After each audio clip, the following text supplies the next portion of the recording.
welcome. But before starting, we have to agree on the technical issues, and it's not as long as the Digital Service Act, but my colleague Tina Menzel will just walk you through. Yes, thank you, Vibe.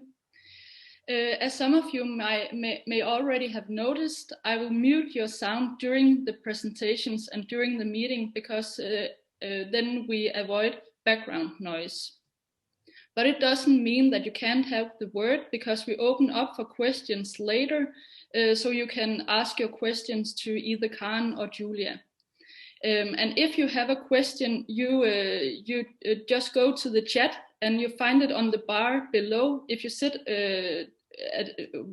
with your computer, you find the bar below, and then you click on the chat icon and you will write to me that you have a question. And then I will put it on a list, and I will let you know when it's your turn to ask the question. And if you don't have a microphone in your computer, then just let me know, and then I can ask the question for you. And it's nice to see that so many of you have turned on your cameras, because it's nice when we debate with each other that we can see each other. So for those of you who don't have the camera on right now, it could be nice if you want to, but it's also okay if you don't want to. And then in the right corner, you can see that you can either choose speaker view or gallery view. And if you choose speaker view, then you can see a big picture of the person who is talking. So if you have it on speaker view, you can see a big picture of me right now. But when you click on gallery view, then you can see a lot of small pictures of all the participants at the meeting. And then lastly, I will let you know that I record the meeting and we will put it on our YouTube channel. In that way, everyone can see it afterwards, also the people who have been prevented to participate in this meeting. Yes, thank you, Vibe. Thank you, Tina. The few people who have been prevented from this meeting. Yeah, thanks a lot. So main points. My colleague Tina Menzel, she will help you through technical issues. And if you have a question or comment or anything for the debate, write her in the chat. Thanks a lot, Tina. Now I'd like to welcome our two guest stars today, the two European politicians. Karen Melchior, she's a Danish member of the European Parliament. She's in the Renew Europe group. You are, hello there, Karen. You are a member of several committees in the Parliament. One of them is the one on legal affairs, and we don't know where this Digital Services Act, where it will end up, but we do know that you will participate. So welcome, Karen. Good to see you. And welcome to you, Julia Reda. You are a former member of the European Parliament, elected for the German Pirate Party. And you were in the Greens, the European Free Alliance group in the European Parliament. And you are a co-founder of the Young Pirates of Europe, and now you work for an NGO called Gesellschaft für Freiheitsrechte. Is that correct? Thank you. My German is even worse than my English, but thank you. So I'm very happy to see you. Welcome. Before we start discussing the Digital Service Act, maybe we should just very briefly look at what it is. So I'll just share my screen and a few points on what it is.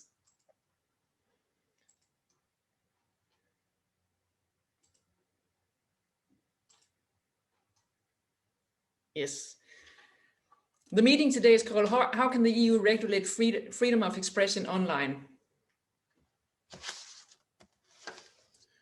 The Digital Services Act is a legislative proposal from the European Commission, and it was proposed in December 2020. It's part of the European digital strategy, and the Commission called it Shaping Europe's Digital Future. And the next in line, now we have this draft legislation from the Commission. The next is that it will be discussed in the European Parliament and in the national parliaments. And the nice lady here in the picture is, of course, Ursula von der Leyen, who is the president of the European Commission. Oh.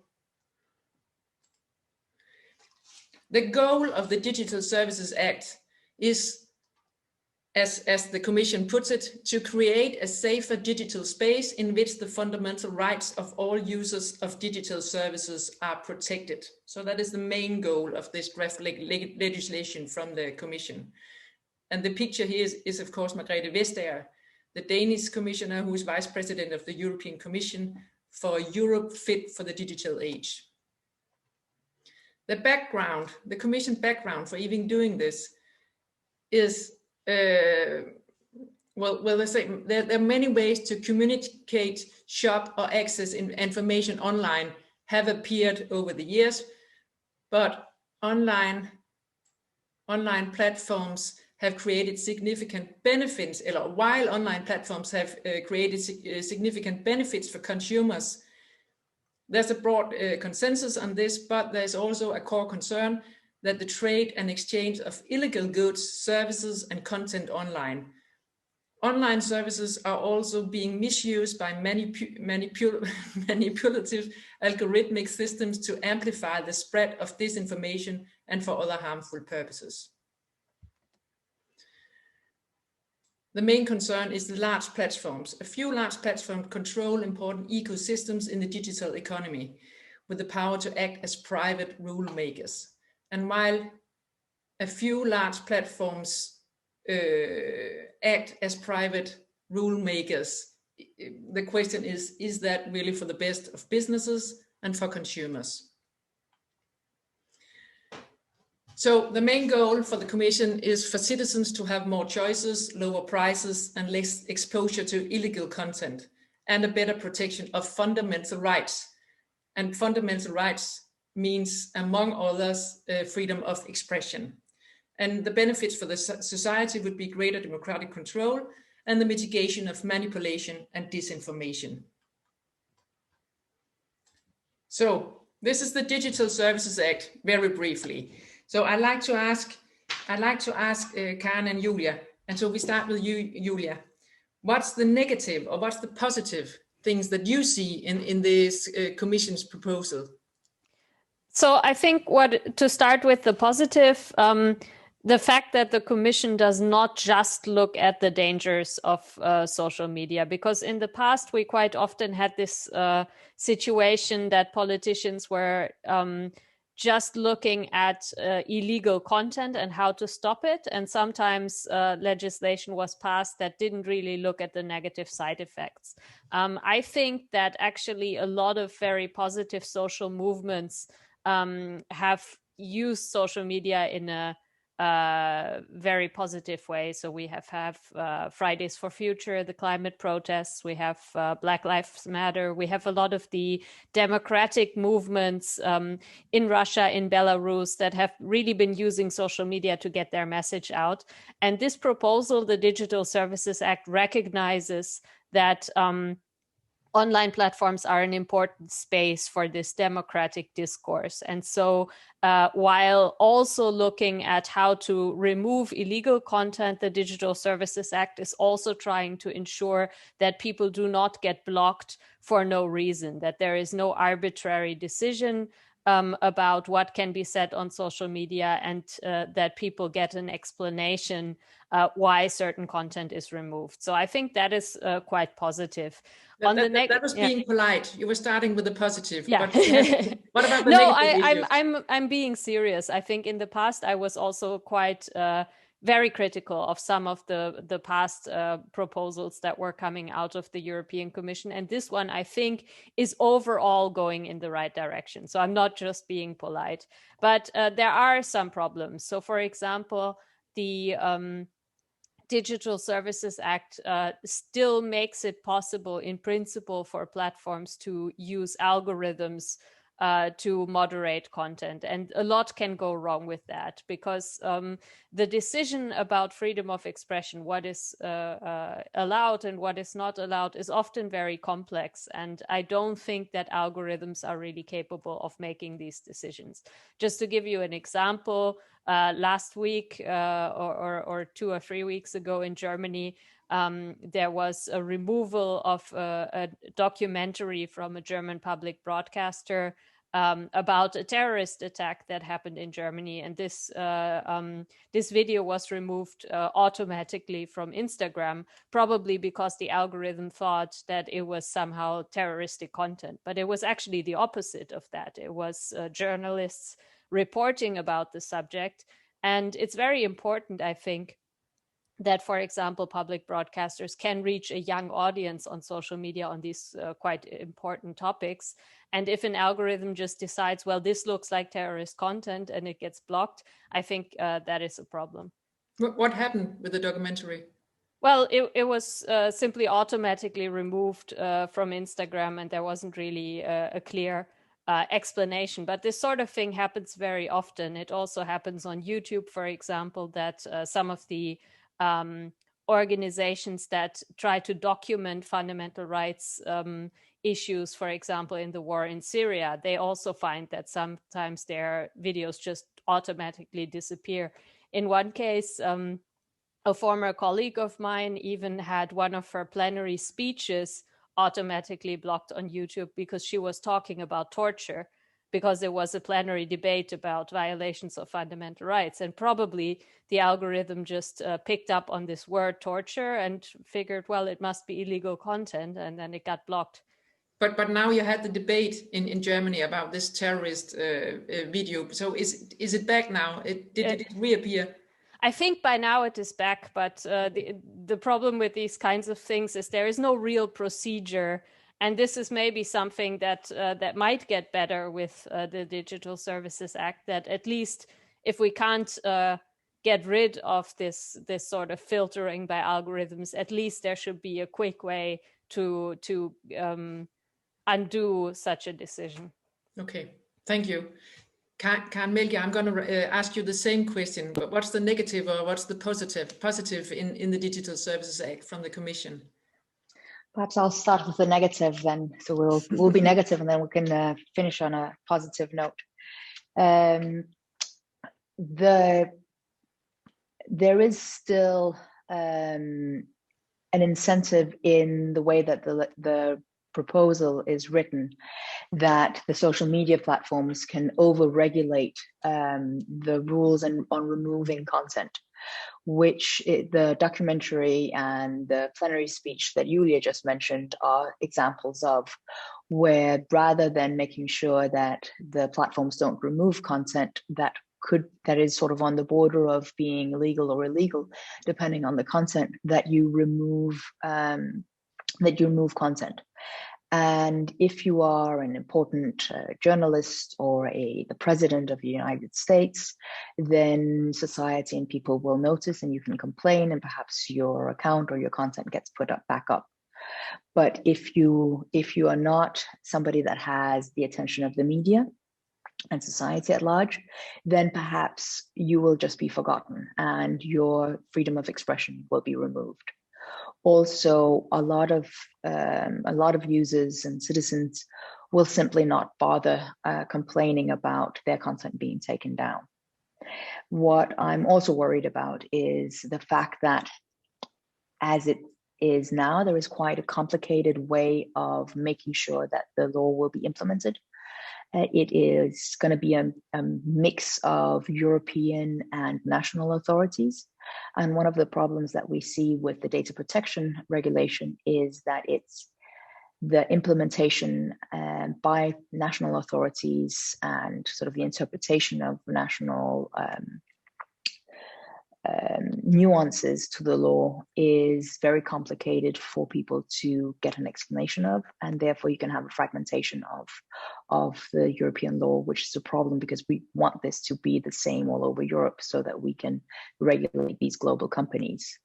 Also, there is still sort of a ghost of an idea of saying, well, we'll just let the platforms regulate themselves, where I don't trust them to do this properly. I think we've seen Mark Zuckerberg apologize again and again for mistakes made by Facebook, and that was definitely not the intention, that they were going to do these mistakes that they did. So my patience has run out with self-regulation. But I mean, what the positive sides of the DSA is that we have regulation that can apply democratic standards and ensuring users' fundamental rights in the platforms, because we have digital tools that can help both promote democracy in our societies, as Julia also mentioned. And I mean, these days it's 10 years, these months it's 10 years since the Arab revolutions, and a lot of us thought that this was going to be the start of the democratization of societies with the use of online tools. But unfortunately, these online tools are now being used for mass surveillance and suppression of opposition in these same states. So we really need to have implemented the democratic values into our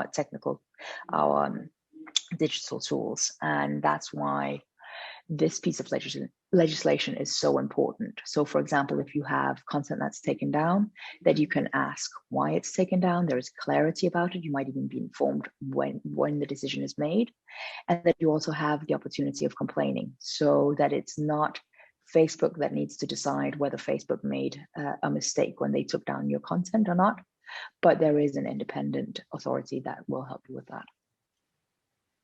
Thank you, Karen.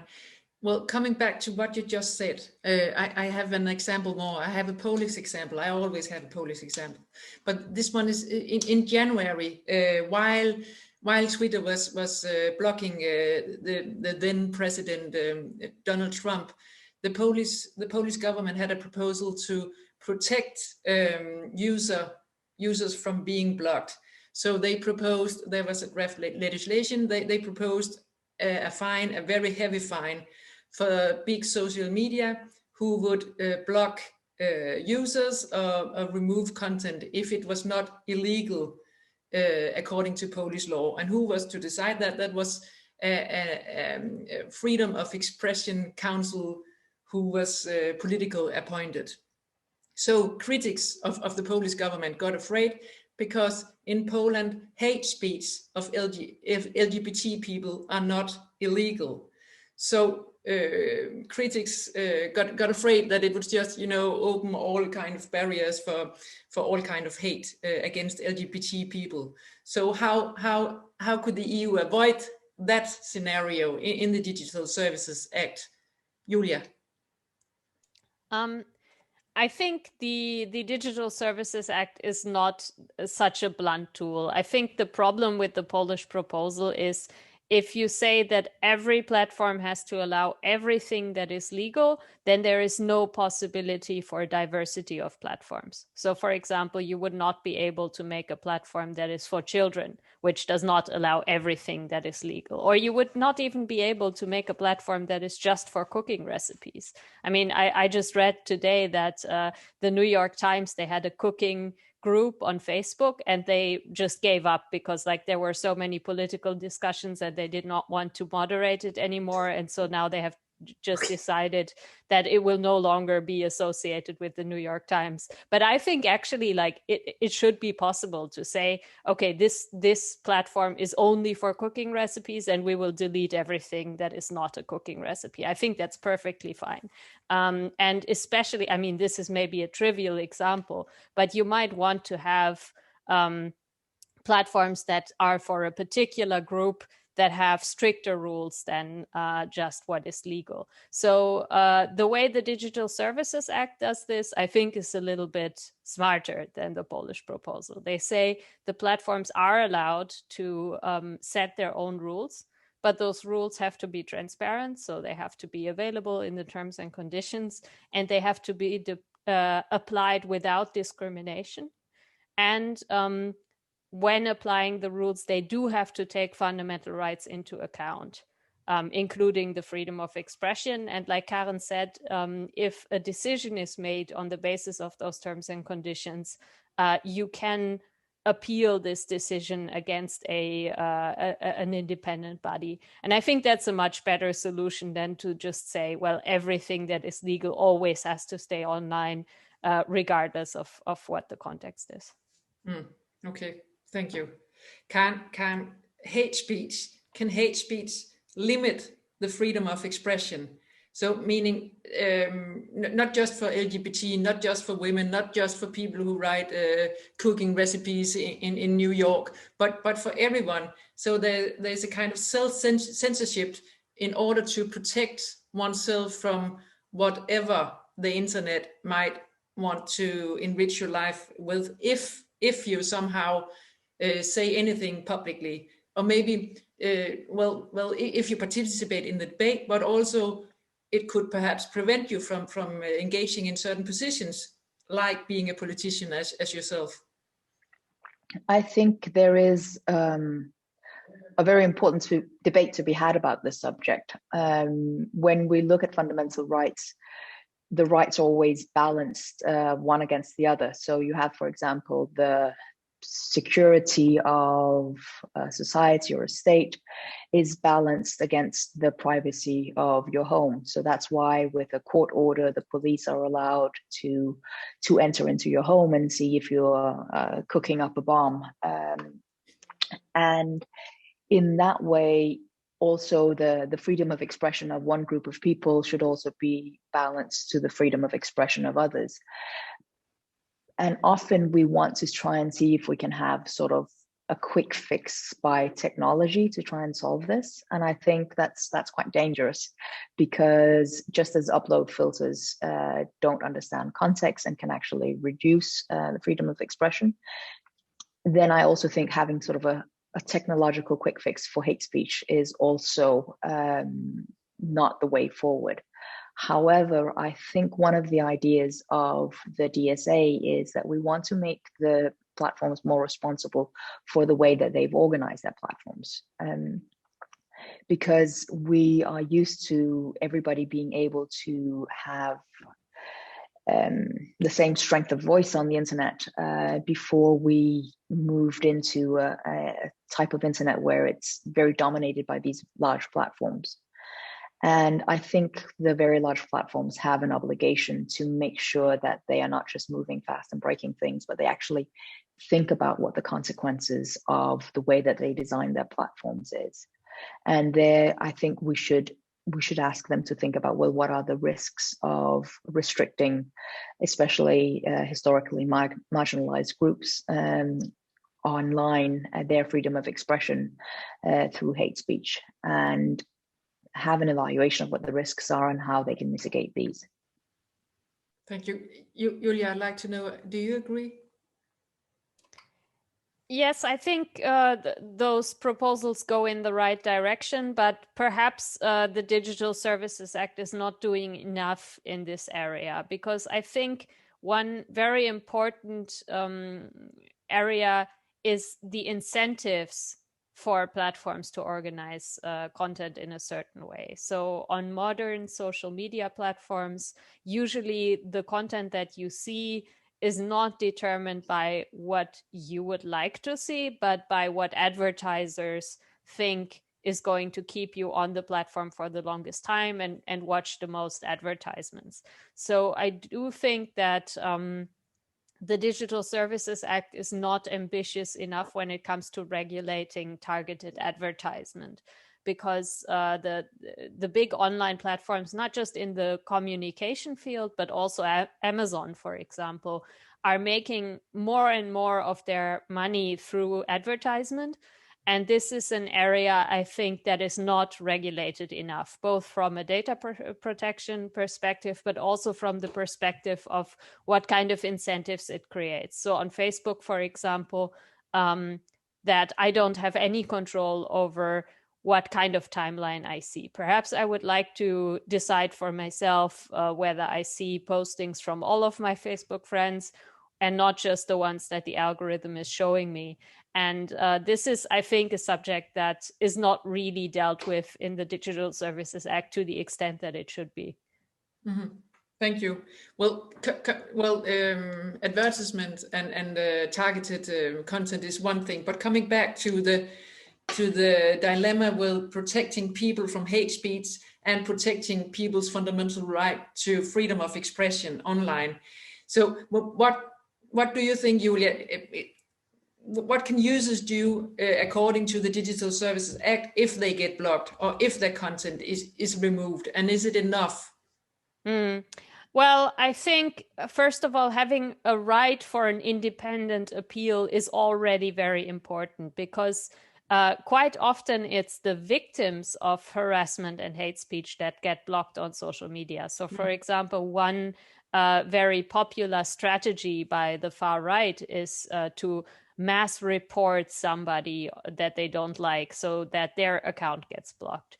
And so I think it's good that under the Digital Services Act, people who get blocked have a right to have this decision checked. But I think also a lot needs to be done to counter hate speech that is sort of outside of the issue of platform regulation.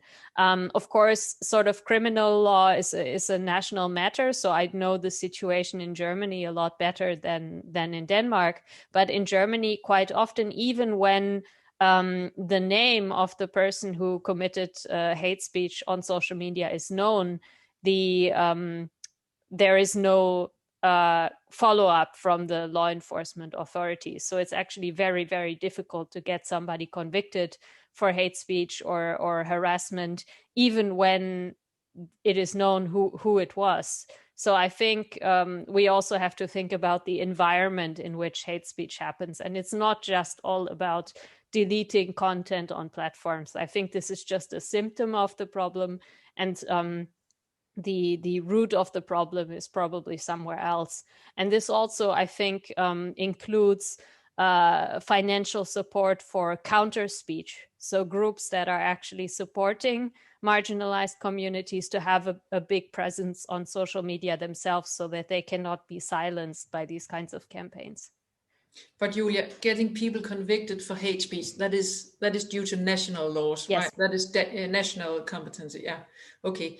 In a few moments, I'll open the floor for questions and comments from all of you. So please feel free to write Tina Menzel in the chat if you have anything that you would like to comment. And in the meantime, I'd like to ask you, Karen, platforms are to remove illegal content, but this illegal, it's due to national laws. And I would never mention any member states here, but can the EU rely on all member states' national laws? I think that is that's a good question, and that's also why the regulation of the internet can't just be relying on our national governments or companies alone, because none of them can do the job properly on their own. Because if you have a government that does not respect the freedom of expression for certain groups, or is trying to restrict certain voices, then it's against the fundamental values of the European Union. And they may want to misuse national laws or misuse, in the Polish example, regulation of social media to restrict these voices. I think it's an issue that we need to be aware of by also making sure that we have an EU regulation of the way that the platforms are regulated and content is taken down so that there is more transparency about it. But I don't think that this is something that should be regulated within the DSA. I think this is more a question for rule of law questions.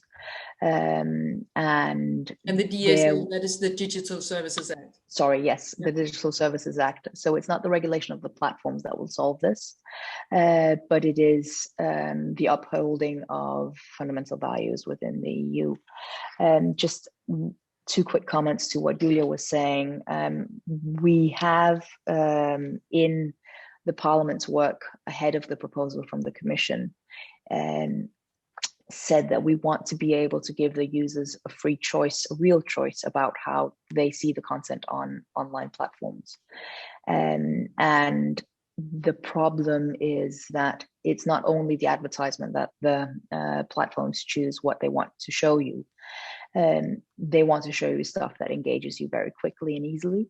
And for example, democratic dialogue, where you are learning from each other and perhaps questioning your own point of view, that's not usually something that's very comfortable, because you need to question, well, perhaps what I thought yesterday is actually wrong. And that won't keep you on the platform just out of pleasure for a long time. And that is one of the issues that has been raised also by the people that were initiating the demonstrations and the revolutions in, for example, Egypt, that the platforms don't really care about what we're doing on the platforms. So in that way, they're not a tool for increasing democracy and dialogue in the way that they're designed. Okay, thanks a lot, Karen. Tina, we have some questions coming in now. So we open the floor for, well, we have freedom of expression. You can ask whatever, but no hate speech though. Thank you. Yes, we have a question from Paul Ladehoff.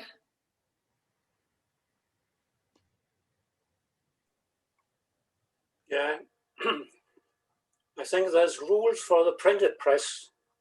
Could they be used on the internet also, or as an inspiration? That's a very good question, Paul. Thank you. Julia, would you like to comment? Do you mean the rules that apply to press companies about responsibility for content? Yes, newspapers and yeah. So I don't think this would really work, because the problem is a press company knows what the individual journalists want to write about. And so if one of the journalists is working on a story that is, for example, including false information or hate speech, they can stop it before it gets published. But a social media company does not have this possibility. If they actually checked every single posting before it goes online, then social media would not work. So I don't think it's possible to make the platforms directly responsible for everything that users post. So I think we have to find more like a different rule set that isn't the same as the rule set for media, because I think you cannot require the same level of responsibility for every single thing that is said. So I think the rules of the Digital Services Act are quite wise, because on the one hand, they keep the limited liability of platforms. So it means if one user does something illegal, it doesn't mean that you can convict the platform. I think this principle is correct. But then it puts in place some responsibilities for the platforms that they have to do in addition. So I think we need different rules than for media companies, but that doesn't mean that we don't need rules. Thank you. Thank you. You're very welcome to write your comments or questions in the chat for Tina. Julia, I'd like you to comment as well on national laws, and this illegal content that the national laws, so the member states are to remove illegal content. Is that enough for the EU, since we have 27 sets of national laws and they are not the same? I think it's a very difficult subject, and I don't think that one member state in the EU should be able to decide that content should be removed in the entire EU. I think some of the differences in criminal law are legitimate cultural differences. So I think, for example, in Germany, the rules around showing symbols associated with National Socialism are stricter than in other European countries. And I think it's good that we have these strict rules in Germany, but I would be uncomfortable imposing those rules on other European countries who perhaps have a different historical experience. Because Romanian National Socialist is okay, but German National Socialists are not? No, it's just I would not want to tell Denmark that how you have to regulate whether you're allowed to show symbols of the Nazi Party, for example. I think in Germany it's good that these symbols are forbidden, but I think it's up to the Danish people to decide how to deal with this sort of symbolism. But at the same time, I think there are cases that are problematic, where you have a national government who is trying to suppress a certain legitimate political movement. For example, if a government labels certain political protest groups as terrorists or something like this, you could end up in a difficult situation. So it's a very difficult subject, but generally speaking, I don't think that one country in the EU should be able to have content removed for the entire EU if there is a disagreement on what should be illegal or not. Mm-hmm. Thank you. Can when we talked on the phone and discussing this meeting before the meeting, you mentioned I always mention the Polish case, but you mentioned a Hungarian case as well.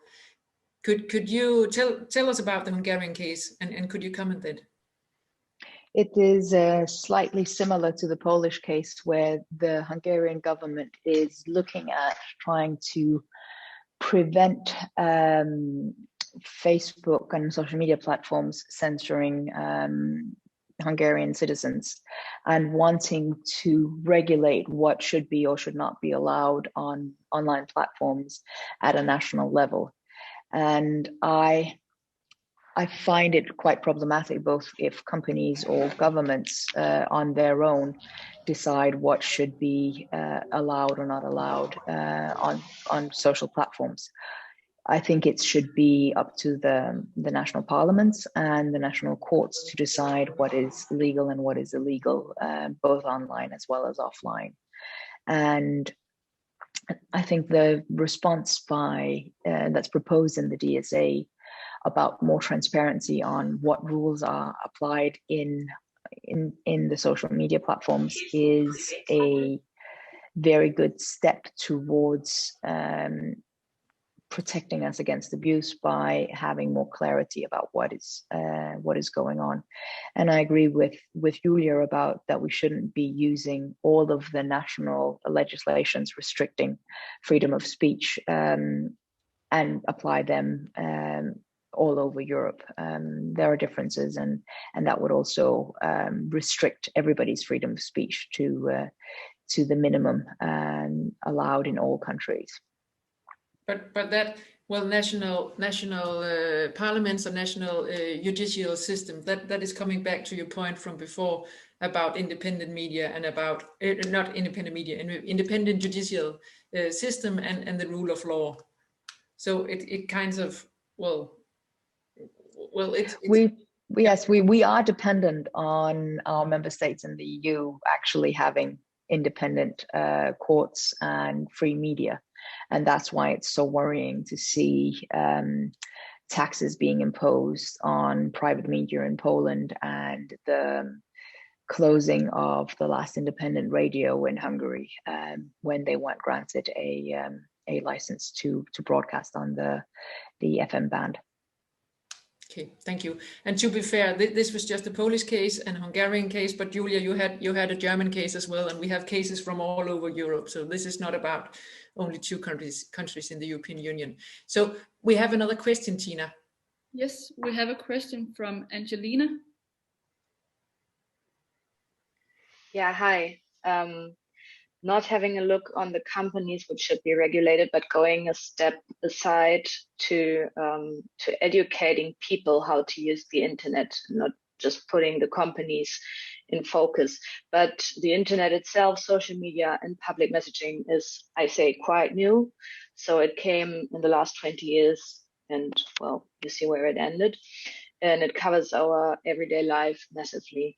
And shouldn't there be an education from young ages on, starting in kindergarten? Because I see that schools don't follow up the, let's say, trend of the internet, saying it in a very friendly way. I see that schools don't have any sort of education how media work and how expression also can affect other people. So is there a possibility from the EU or from the countries to, let's say, start at a young age educating people? Thank you, Angelina. That's a very good question. Tell me, where are you from? From Germany. From Germany. Thank you.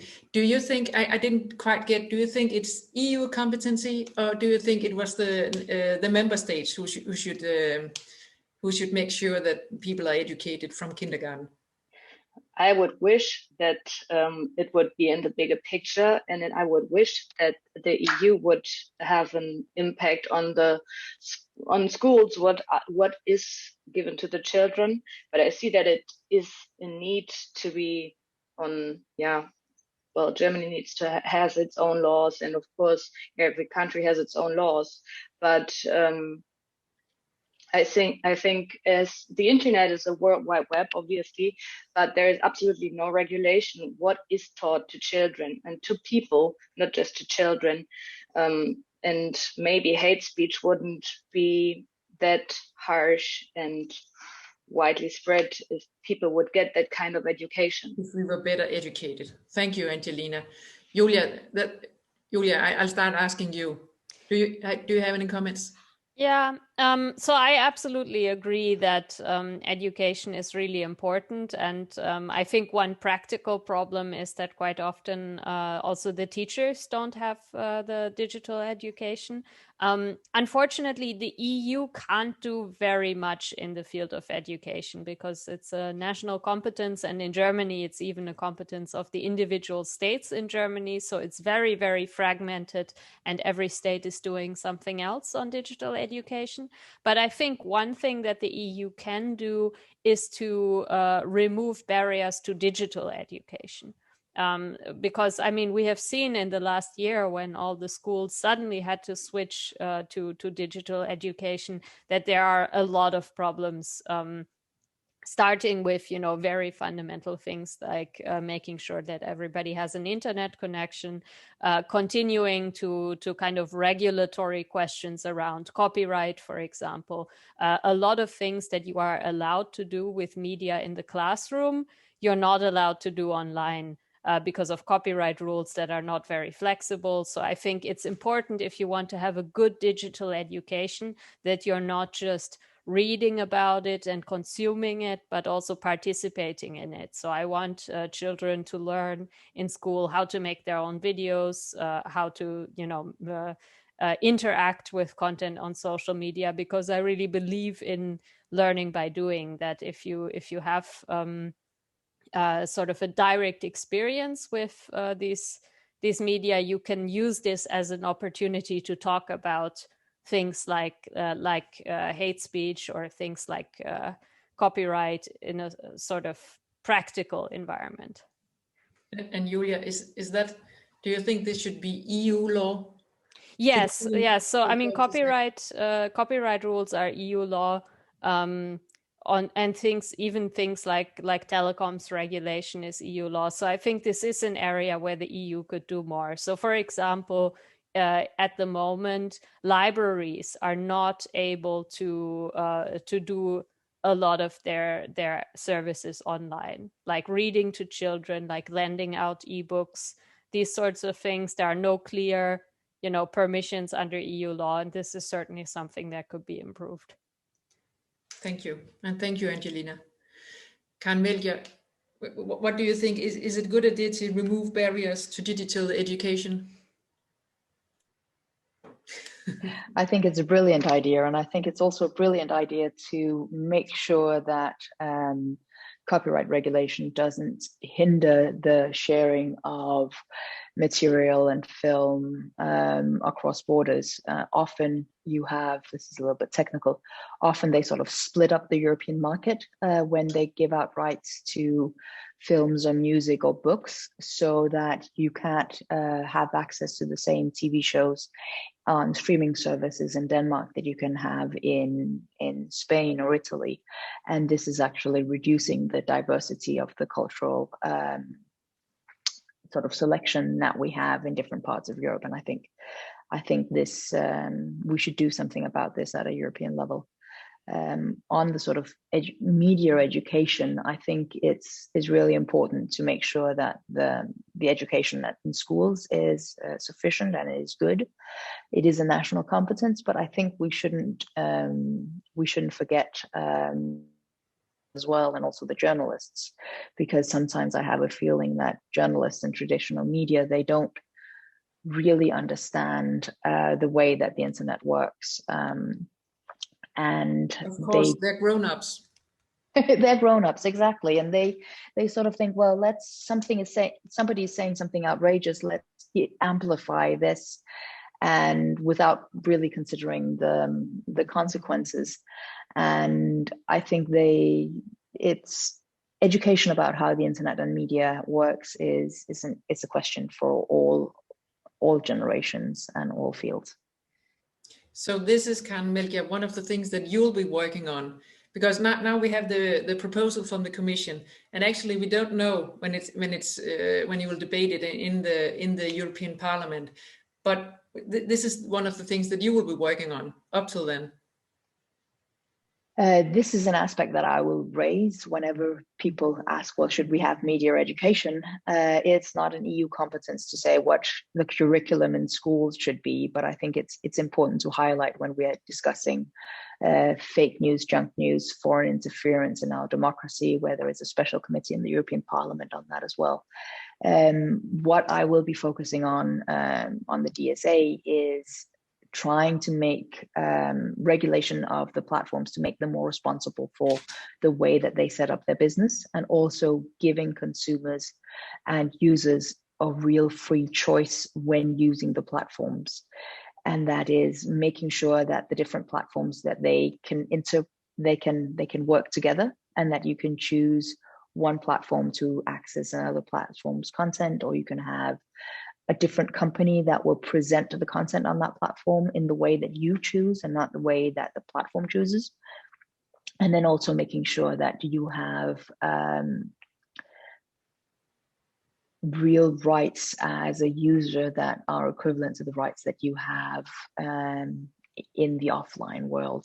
So to make the platform's rules more transparent and accountable, and also to make sure that researchers and journalists have access to the data from the platforms, for example, what has been taken down, and what who has paid for advertisement, for example, so that we can follow up on what's going on behind the glossy facade of the platform.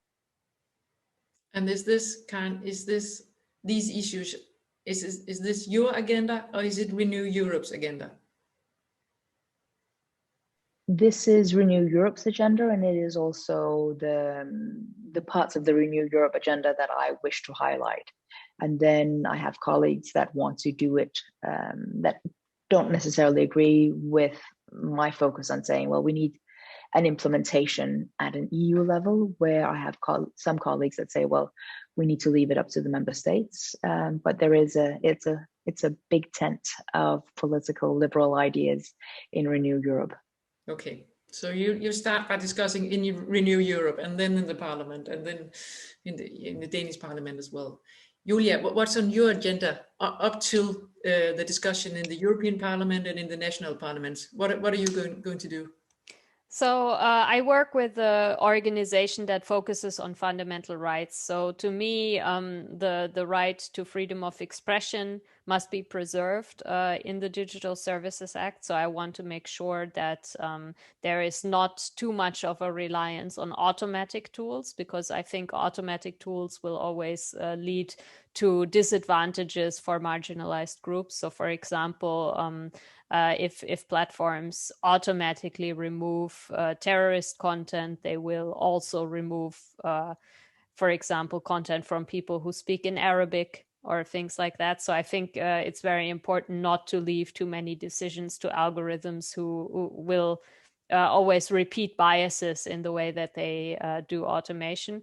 And then, of course, also the fundamental right to privacy is very closely related to these questions around advertising. So I will continue also to focus a lot on how the advertising market is regulated on those platforms. Okay. Please feel free to write your questions or comments for Tina Menzel in the chat. Julia, I'd like to come back to something you said earlier, because you mentioned that people getting blocked or people getting their content removed, it was very often, well, perhaps the same people who get hate speech on the internet. Do we have any numbers? Do we have any statistics? Because this was new to me. Could you comment on that further? So one big problem is that we don't actually have numbers because the platforms keep this information secret for a large part. In Germany, we actually tried to have a national legislation on these questions, which is also a controversial law, and it has advantages and disadvantages. But one element of this law was to force platforms to publish transparency reports about what content they remove. And the experience was that those platforms, especially Facebook, tries everything to keep the real information secret. So, for example, one strategy that they would do is they would say, oh, we only deleted very, very few postings on the basis of this law, because instead they would delete the content on the basis of their terms and service, and then you never hear about it. So I think we actually, in order to be able to show some of the abuses of content moderation, we need transparency. There is one voluntary platform, that's the database that some platforms participate in. It's called the Lumen database, and it's basically showing you all the takedown requests, for example, for Google search and for Twitter. But since it's voluntary, some other platforms like YouTube, for example, do not participate. But this database has actually been used by researchers to show some abuses of content moderation. So, for example, there was an investigation by the Wall Street Journal that found out that there are these companies, they call themselves reputation management companies. And what they do is, if you have done something bad and the press has written about it, like, for example, you've been involved with fraud, you can hire one of these companies and then they will clean up the search results on your name. And some of the strategies that they use is, for example, they send copyright infringement notices to Google and claim that the news article about you is a copyright infringement. And the way that they do it is they copy the news article and just say, oh, it was published on our website 2 years ago. And then the original gets removed from the search results. And the result is actually that valuable information is no longer to be found on the internet. And this type of fraud you could only detect because there is this database of takedown requests. So one thing that I really like about the Digital Services Act is that it proposes a mandatory database, that every platform that receives such a takedown request actually has to publish some information about, like, what was the reason for the request? Did the platform follow the request? And if so, for what reason? So this data, I think, is very, very important for journalists and researchers. Yeah, thank you. Money laundering, actually, just with people's reputation instead of... Yeah, exactly. Yeah, thank you. So we have some questions coming in, Tina. Yeah, we got a question from Jytte Lind. Let's go, Jytte. You have to turn on your microphone.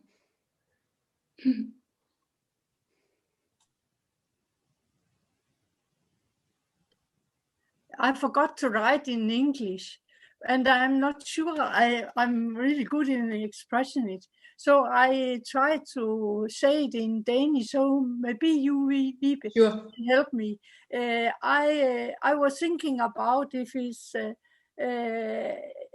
it's possible to give some form of, I don't know the English, kildeangivelse. Source. So yes, telling about the source when you write something on the social medias, so it could prevent some sort of fake news. That's a very good idea, Jytte. Thank you. So would that help anything if you want to write the source for whatever information you wrote on the internet? Karen? I think it's a very interesting idea, and at the moment the platforms don't really care. They just want you to share something that will grab people's attention. But you could ask them to make it easier to link to the original source of the information. And also in terms of copyright, if you are using pictures that somebody else has taken, that you in a more easy way can let people know who was the artist or the photographer behind a certain picture. And I think this is a very good example of an idea of how we can make the platforms more responsible for the way that they construct their services. And this is also why we can't just leave it to the platforms themselves to decide what information they want to share with us and what the considerations should be behind the way that they organize the platforms. Thanks a lot. And we have more questions, Tina, and just enough time. Yeah, we got a question from Else Marie. Værsgo, Else Marie.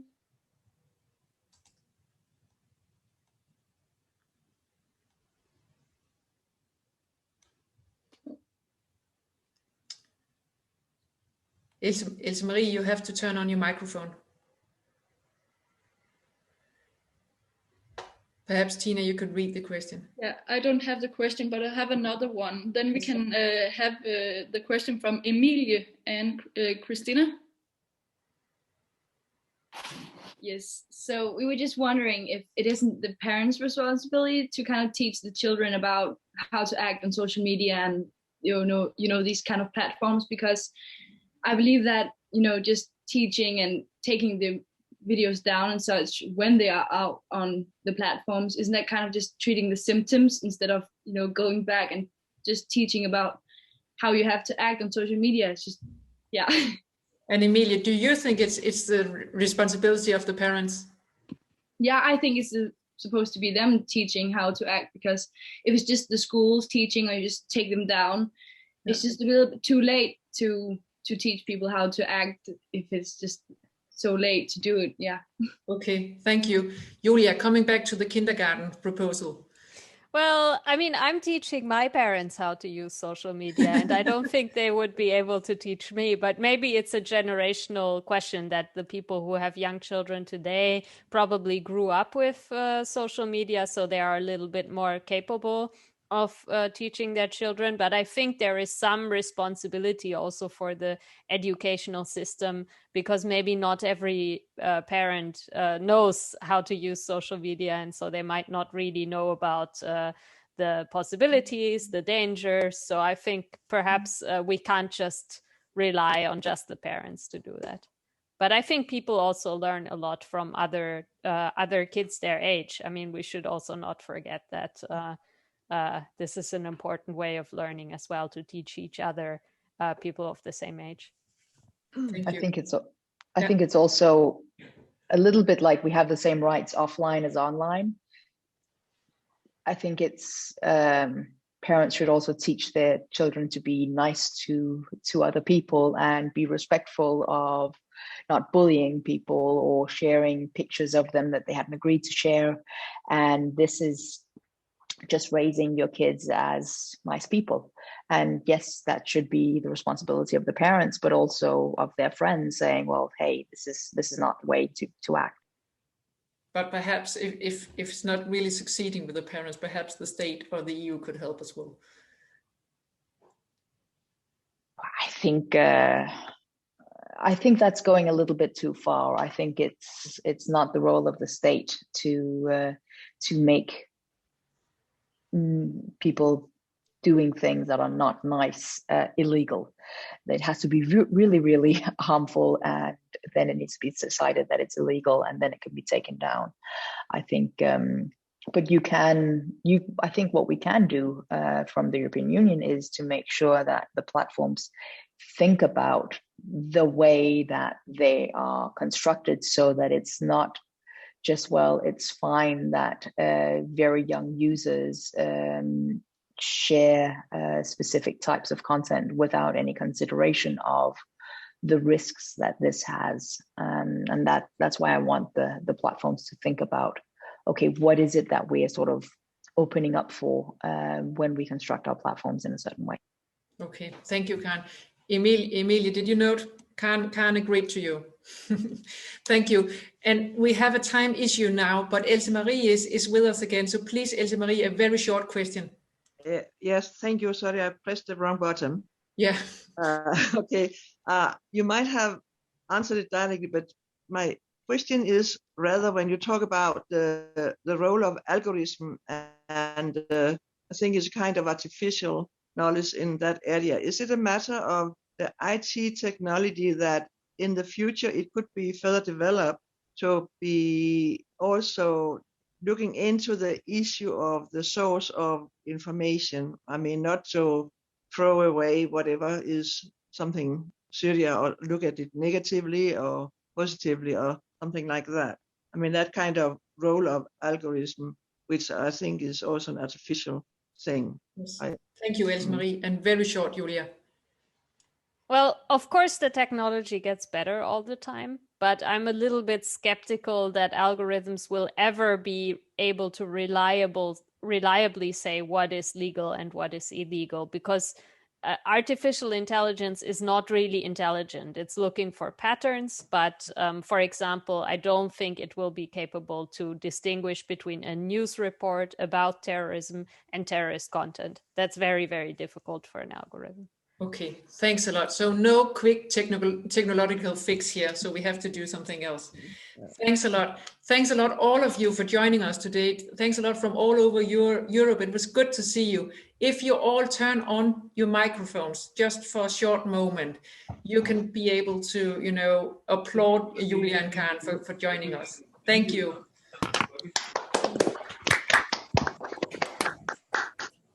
Thanks a lot, Julia, and thanks a lot, Karen. It was great to see you, and thanks a lot for nice questions and for joining us.